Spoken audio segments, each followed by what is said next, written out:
Pagi hari ini kita belajar firman Tuhan dari Yeremia pasal 20 ayatnya 7 sampai yang ke-13.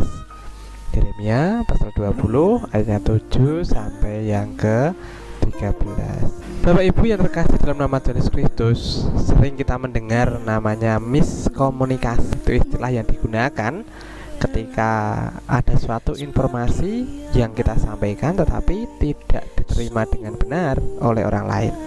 Nah, bagaimana sikap kita jika karena miskomunikasi itu kita dibenci, diolok-olok, bahkan dianiaya oleh orang yang salah menerima komunikasi kita?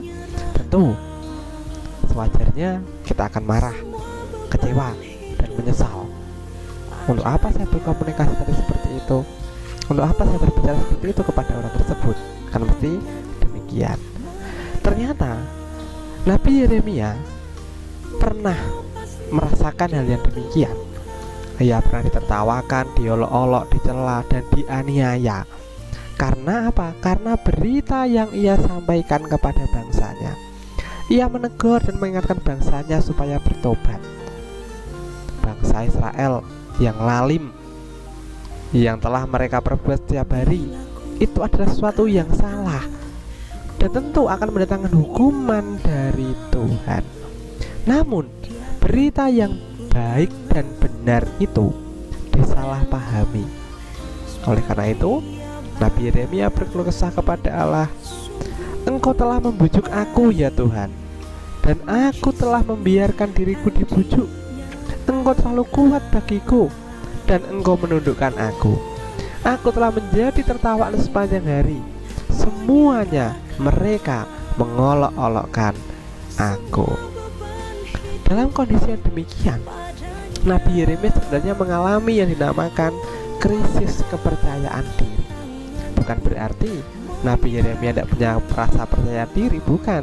Tetapi sekalipun itu ada, tetapi tidak berfungsi. Nah, kecenderungan orang yang sedang mengalami krisis seperti itu akan teringat dan ingin kembali ke masa lalunya. Nah, Bapak Ibu yang terkasih dalam nama Tuhan Yesus Kristus, kembali ke masa lalu merupakan hal yang wajar. Sebab kalau diingat, mungkin di zaman Yeremia itu ketika dia menyampaikan firman Tuhan tidak enak, tidak nyaman, sering dimusuhi orang banyak. Tetapi kalau ketika dia teringat dengan masa lalunya, nanti kita bahas masa lalu Yeremia seperti apa, mungkin lebih enak, lebih nyaman. Kalau dia tidak menepati panggilan Allah, mungkin dia merasa lebih nyaman dalam kehidupannya. Namun kembali ke masa lalu kan bukan sesuatu yang bisa dilakukan saat ini. Yang ada adalah hidup sama dengan masa lalu, bukan kembali masa lalu.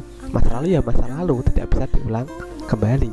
Nah, tentu kembali ke masa lalu atau hidup sama dengan masa lalu itu mungkin bukan sesuatu yang relevan untuk dilakukan zaman sekarang. Nah, krisis kepercayaan diri yang dirasakan oleh Yeremia sehingga dia ingin kembali ke masa lalu itu mungkin tidak hanya dirasakan oleh Yeremia pada waktu itu, tetapi mungkin juga para nabi-nabi Tuhan, para hamba Tuhan di zaman sekarang. Bahkan semua pengikut Kristus pun juga kadang merasakan demikian. Mereka mulai kehilangan rasa kepercayaan diri mereka. Kalau sudah hilang rasa percaya dirinya, mau bagaimana lagi? Ya, kalau ekstrim ya seperti Yeremia tadi, ingin kembali ke masa lalu atau mengulangi kehidupan sama seperti yang dilakukan di masa lalu. Nah, kalau ini melanda para pengikut Kristus, termasuk para hamba Tuhan yang sudah krisis kepercayaan diri, apa yang akan dilakukan? Apakah hamba Tuhan itu akan mundur dari gereja? Ataukah para pengikut Kristus yang lain juga akan mengulangi kehidupan yang sama seperti dahulu kala? Ya, semua itu bisa terjadi. Namun, mari kita belajar lebih jauh dari Yeremia, bagaimana dia mengatasi krisis kepercayaan diri yang ia rasakan setelah ia mengingatkan orang-orang Israel. Bapak Ibu yang terkasih, Nabi Yeremia merasa bahwa Tuhan itu terlalu kuat dan telah membujuk Yeremia sehingga ia mau menjadi nabi. Kita tahu bahwa Yeremia adalah keturunan imam yang mestinya juga menjadi imam, sebab jabatan imam zaman dulu adalah turun-temurun. Bapaknya imam, anaknya laki-laki mesti jadi imam. Itu yang terjadi. Nah, imam bekerja melayani Tuhan di tempat ibadah dengan resiko penderitaan yang lebih kecil daripada seorang nabi. Imam mendapat persembahan daripada umat, sehingga kalau seorang mau menjadi kaya raya itu bukan sesuatu yang mustahil, tapi bisa, karena kehidupannya tergantung dari seberapa banyak persembahan yang umat berikan kepada bait Allah. Nah, oleh karena itu sangat manusiawi jika Yeremia pada waktu itu menolak panggilan sebagai nabi dengan alasan dia tidak pandai berbicara, dengan alasan dia masih muda. Bisa saja sebenarnya Yeremia tidak mau keluar dari zona aman dan nyaman ketika nantinya benar-benar menjabat sebagai imam. Akan tetapi tangan Tuhan tidak bisa diangkat daripada Yeremia. Tangan Tuhan terlalu kuat, dan Yeremia telah ditetapkan oleh Tuhan untuk menjadi nabi. Sejak kapan? Sejak dalam kandungan ibunya. Nah, ini yang dimaksud oleh Yeremia, bahwa Tuhan terlalu kuat bagi dirinya. Sejak dari kandungan ibu saja dia sudah dipanggil, ditetapkan oleh Allah untuk menjadi nabi. Bagaimana orang bisa mengelak jika Tuhan sudah bekerja, bahkan sebelum dia mengetahuinya? Namun lebih lagi dikatakan bahwa Tuhan berjanji akan menyertai dan menolong Yeremia dalam menjalankan tugas panggilannya. Nah, ini sesuatu yang besar yang bisa kita terima dari Yeremia. Nah, kita menyaksikan bahwa ternyata memang tidak mudah bagi Yeremia untuk melaksanakan tugas panggilan Allah. Saat ia menghadapi penderitaan dan penganiayaan dalam menjalankan tugas kenabiannya, tentu yang dilakukan adalah ia mengadu kepada Allah, karena Allah yang menetapkan dirinya, karena Allah yang memanggil dirinya untuk menjadi seorang nabi. Tentu itu bukan dalam rangka menyalahkan Tuhan yang telah memanggilnya menjadi nabi. Bukan pula itu wujud dia menyesal atas keputusannya karena sudah bersedia menjadi nabi. Namun Yeremia ingin memastikan bahwa Tuhan akan memberikan kekuatan kepadanya sehingga ia mampu melaksanakan tugas panggilannya. Nabi Yeremia sadar bahwa Tuhan yang telah memanggilnya sebagai nabi adalah sumber kekuatan baginya. Ia yakin pasti Tuhan akan menyertai dan menolongnya seperti yang telah dijanjikannya. Nabi Yeremia juga sadar bahwa sebagai nabi ia harus menyampaikan kebenaran dari Tuhan kepada umatnya. Ia tidak bisa menolak dan mengingkari tugas panggilannya sebagai nabi dengan cara tidak menyampaikan firman Tuhan, apapun resiko yang harus ditanggungnya. Tampak bahwa Nabi Yeremia tak memperjuangkan komitmennya sebagai nabi. Sekalipun untuk itu ada banyak penghalang, tetapi ketika ia berserah kepada Tuhan, maka pada akhirnya ia benar-benar merasakan penyertaan dan pertolongan Tuhan. Ia memuji-muji Tuhan yang berkenan melepaskan nyawa orang-orang miskin, orang lemah, dan orang benar dari jerat tangan orang jahat. Bapak Ibu yang dikasihi, berarti dari Yeremia sebagai murid dan hamba Kristus, kita dipanggil untuk hidup dalam Kristus dengan membuang jauh sekali kehidupan lama kita, masa lalu kita yang penuh dosa, dan fokus mengarahkan diri untuk hidup kepada Kristus. Hidup dalam Kristus berarti mengalami dan melakukan yang dilakukan oleh Yesus Kristus. Untuk dapat hidup dalam Kristus dengan sungguh-sungguh, berulang kali saya mengatakan, diperlukan komitmen yang kuat. Jika dalam jalan kehidupannya Yesus Kristus memilih jalan penderitaan sampai dengan kematiannya di atas kayu salib, itulah bukti kesetiaannya kepada Bapa di surga. Demikian kita sebagai murid dan hamba Kristus akan mengalami yang dialami oleh guru dan Tuhan kita. Sebagai murid dan hamba Kristus, kita perlu terus belajar taat dan setia terhadap tugas panggilan kita. Inilah komitmen yang harus diperjuangkan. Bapak Ibu, mungkin krisis kepercayaan seperti yang Yeremia rasakan juga ada dalam diri kita saat ini.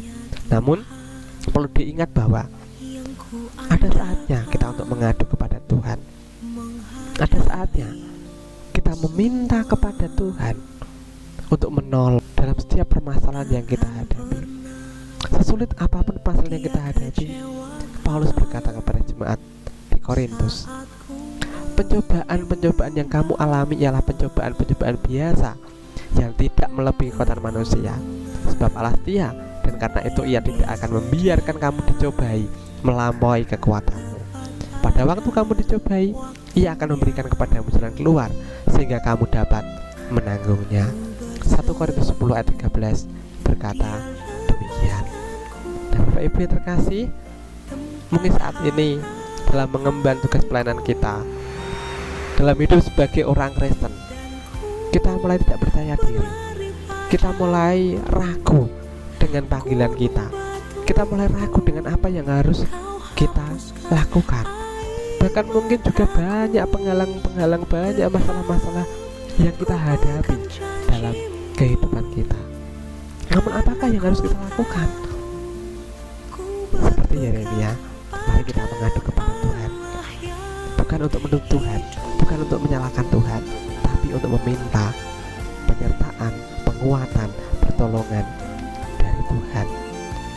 Dan pada akhirnya kita akan melihat ternyata benar Tuhan menolong, Tuhan menyertai, Tuhan melindungi setiap kita.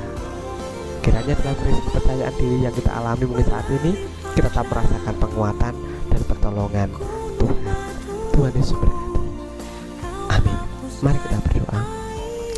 Tuhan Yesus, terkadang kami juga merasakan seperti Yeremia, entah anakmu secara pribadi atau mungkin jemaatmu yang lain.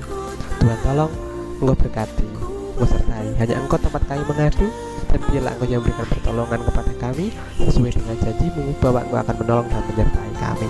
Demikian anak dan jemaatmu, keteguhan imannya kami serahkan di tangan kuasa-Mu. Roh Kudus yang menguatkan persekutuan kami dengan Engkau semakin erat.